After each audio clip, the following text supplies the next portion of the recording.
প্রথম সপ্তাহেই ঝড়, রীতিমতো ওলটপালট হয়ে গেল টিআরপির তালিকা। এমনটা কি আগে দেখেছিলেন? এক সপ্তাহে দর্শকদের মন জয়।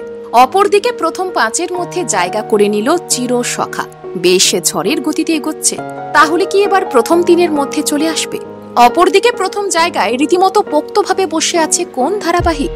দর্শকদের পছন্দে প্রথম সেরা কারা? একটু জাস্ট মিলিয়ে নিন, দেখে নিন তো আপনার হিসেবের সাথে মিলছে কিনা। আপনি যদি সিরিয়াল প্রেমী হয়ে থাকেন তাহলে এই ভিডিওটি আপনার জন্য ভীষণ স্পেশাল। বলা হচ্ছে জুলাই মাসের 17 তারিখের টিআরপি লিস্টের কথা। প্রতি সপ্তাহের বৃহস্পতিবার সিরিয়াল প্রেমীদের জন্য একটা ভাইটাল দিন, কারণ এই দিনেই তো প্রকাশ্যে আসে টিআরপি লিস্ট। কোন ধারাবাহিক এগিয়ে গেল আর কোন ধারাবাহিক পিছিয়ে গেল, বিশেষ করে দর্শকদের পছন্দে কোন ধারাবাহিক এগিয়ে রয়েছে, সবটাই ক্লিয়ার হয়ে যায় এই টিআরপি লিস্ট দেখে। স্পষ্ট বোঝা যায় কোন কাহিনী দর্শকদের পছন্দ হচ্ছে আর কোন কাহিনী একেবারেই মনে ধরছে না। প্রথম সপ্তাহে ছক্কা হাঁকিয়ে দিয়েছে রাজেশ্বরী রানী ভবানী।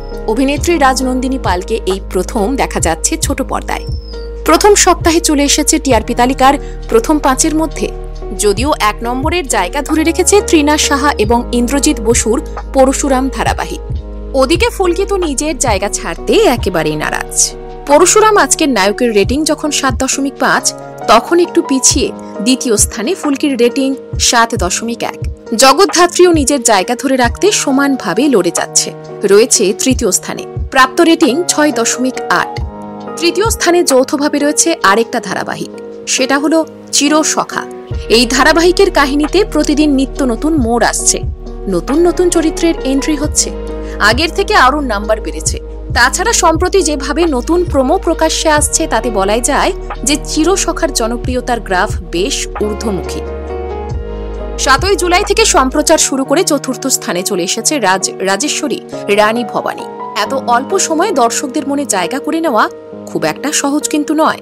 অপরদিকে 5ম স্থানে যৌথভাবে রয়েছে রাঙামতি তীরন্দাজ আর পরিণীতা, প্রাপ্ত নম্বর 6.2।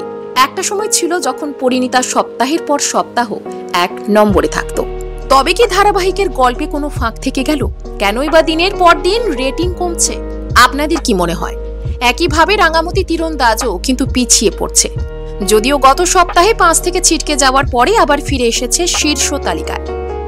তবে বিশেষত চিরসখার জন্য এই সপ্তাহের রেটিং লিস্ট বেশ বড়সড় সাফল্য বলা যেতেই পারে, কারণ 1 লাফে 5ম থেকে উঠে এসেছে 3য় স্থানে।